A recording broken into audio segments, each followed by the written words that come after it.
Today, this hero has returned to the Capitol a final time, not on the front porch of our democracy this time, but here in its hallowed cathedral. George Bush was just a teenager when he volunteered for military service and became the Navy's youngest aviator.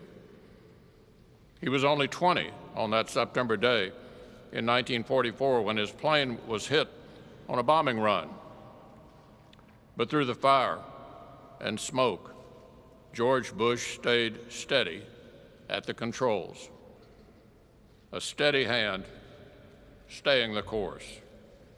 That's what George Bush gave us for decades. Through the Cold War and the Soviet Union's collapse, he kept us on course. When the rule of law needed defending in the Persian Gulf, he kept us on course.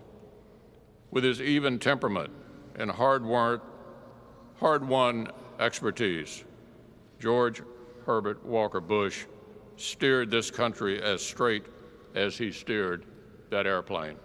As Americans, we have no more solemn duty than laying a great patriot to rest.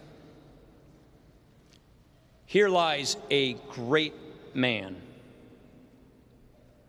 To the Bush family, on behalf of the whole House, Republicans and Democrats, we are profoundly sorry for your loss, and we are honored to celebrate this wonderful life with you.